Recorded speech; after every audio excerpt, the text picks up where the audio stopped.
এদিন ঘাটাল থেকে ফের এসআইআর নিয়ে সরব হন মমতা বন্দ্যোপাধ্যায়। অভিযোগ এসআইআর এর নামে বাংলায় এনআরসির ষড়যন্ত্র চলছে। ঘাটাল থেকে আবার স্পেশাল ইন্টেন্সিভ রিভিশন নিয়ে সরব মমতা বন্দ্যোপাধ্যায়। স্পেশাল ডিভিশনের নামে এনআরসি করার একটা প্ল্যান, সবাই কিন্তু যার ভোটার লিস্টের নাম আছে আবার নতুন করে হবে, এমন কেউ যেন বাকি না থাকেন যে ভোটার লিস্টের নাম না। আর যেখানে দেখবেন নাম বাদ দেওয়া হচ্ছে সেখানে কি করে নাম জোড়াতে হয় আপনারা জানেন, দরবার করবেন। আমরা সম্পূর্ণভাবে আপনাদের সাথ দেব।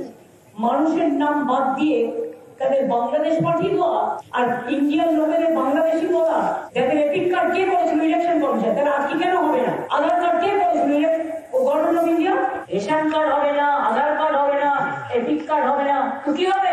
50 বছর আগেকার মা বাবা মরে গেছে, তার বার্থ সার্টিফিকেট চাই। তো তোমাদের বার্থ সার্টিফিকেট আছে তো? এটা পুরো একটা প্ল্যান্টেড গেম। প্ল্যানটা তৈরি করেছে গভর্নমেন্ট অফ ইন্ডিয়া ইলেকশন কমিশনকে সাথে রেখে। আমরা এটা মানবো না, আমরা এটা সইব না, আমরা এটা মানছি না। আসামে 7 লক্ষ হিন্দুদের নাম বাদ দিয়েছিল, মহারাষ্ট্রে কুচিয়ে কুচিয়ে খুন করা হয়েছে, গুজরাটে অত্যাচার হয়েছে, রাজস্থানে হয়েছে, মধ্যপ্রদেশে হয়েছে, উড়িষ্যায় হয়েছে, গুরগাঁও তো এখনো অনেকে জেলে আছে। আবার কোচবিহারে এনআরসি আতঙ্ক। হাজারহাটের প্রধান তাকে তলব করল অসমের ফরেনার্স ট্রাইব্যুনাল। আর এই নিয়ে আতঙ্ক। প্রথমে দেখাবো যাকে তলব করেছে তার ছেলের বক্তব্য। এনআরসিতে তো সন্দেহযুক্ত বাংলাদেশি বলে নোটিশ আসছিল ঘরে 15 সালে ধরেন।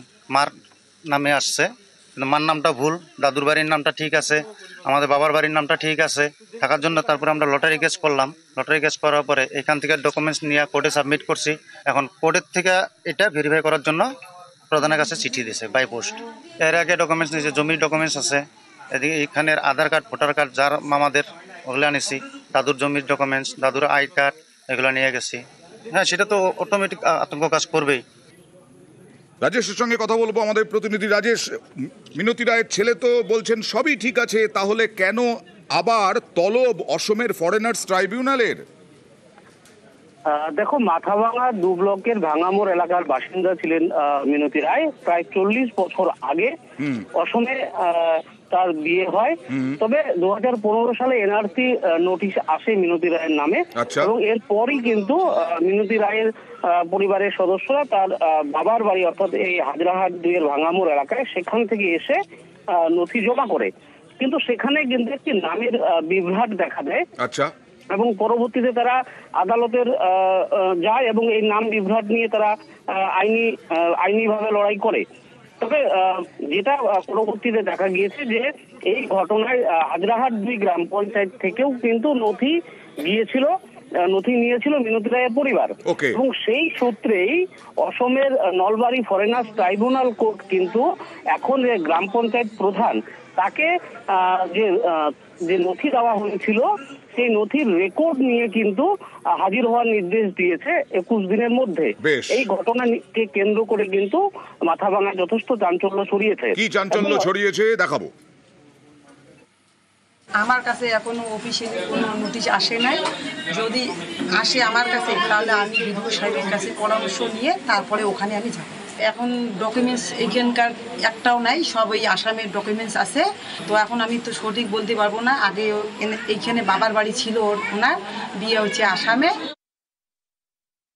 আমাদের পশ্চিমবাংলার একজন গ্রাম পঞ্চায়েতের প্রধান, তার একদা নাগরিক, বর্তমানে আসাম নাগরিক, সে যে জন্মসূত্রে এখানে ছিল সেই সার্টিফিকেট দেওয়ার অপরাধে আসামের সরকার পশ্চিমবাংলার গ্রাম পঞ্চায়েতের প্রধানকে ডেকে পাঠাচ্ছে এখানকার অঞ্চলের সমস্ত রেকর্ডস নিয়ে।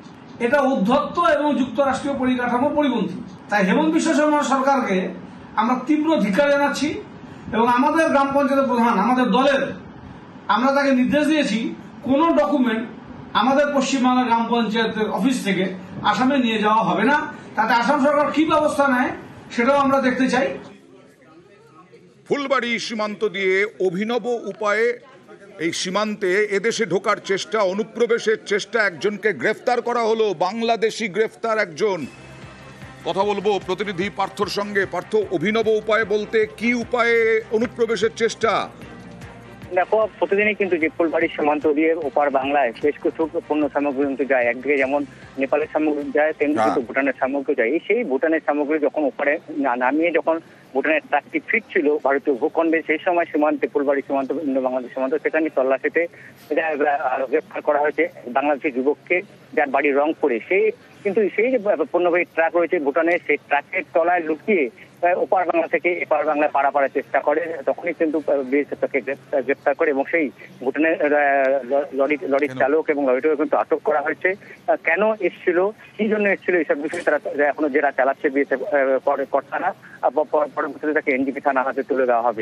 অর্থাৎ তল্লাশিতেও কিন্তু কোন রকম যাতে ফাঁক ফোকর না থাকে, সেই তার সুবাদে কিন্তু এই গ্রেফতার বাংলাদেশি যুবক। ওকে,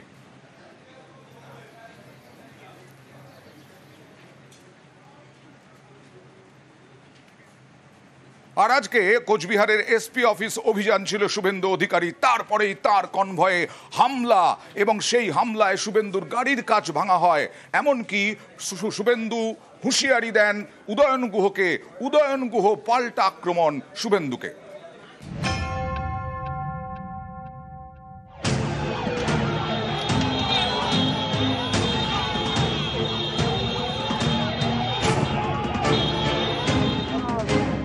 এটা যখন ভাঙতে পারেনি, পাথর দিয়ে এটা ভেঙেছে, পাথর দিয়ে ভেঙেছে।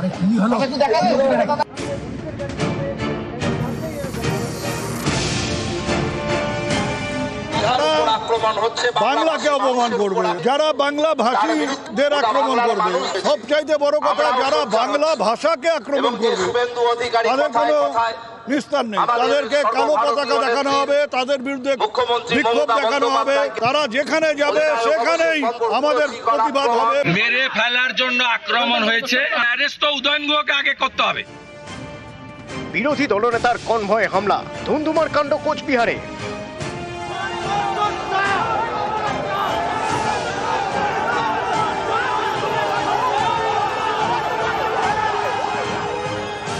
বিজেপির নেতাকর্মীদের উপর হামলার অভিযোগ। মঙ্গলবার কোচবিহারে পুলিশ সুপারের অফিস ঘেরাওয়ের কর্মসূচি।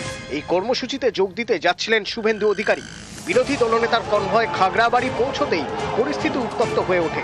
বিক্ষোভ দেখাতে শুরু করেন রাস্তার দুপাশে দাঁড়িয়ে থাকা তৃণমূল কর্মী সমর্থকরা। হামলা হয় শুভেন্দু অধিকারীর কনভয়ের উপর।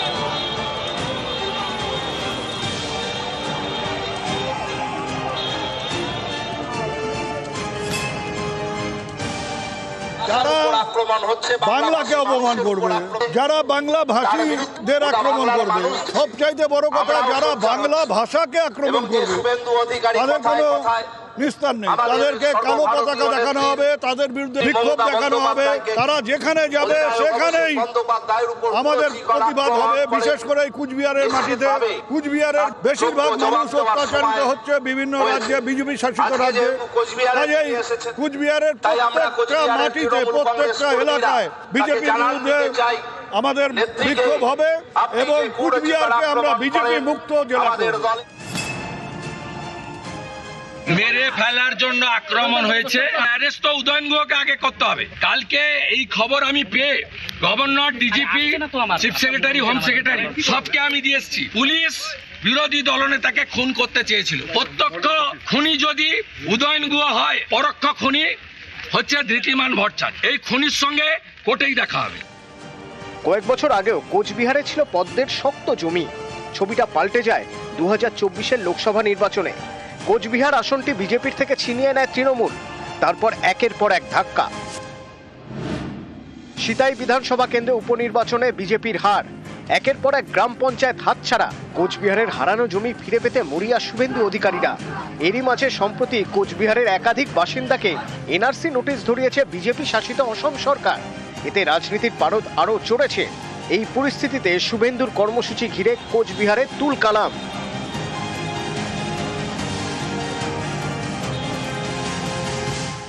কুচবিহারের প্রত্যেকটা মাটিতে, প্রত্যেকটা এলাকায় বিজেপির বিরুদ্ধে আমাদের বিক্ষোভ হবে এবং কুচবিহারকে আমরা বিজেপি মুক্ত জেলা করব।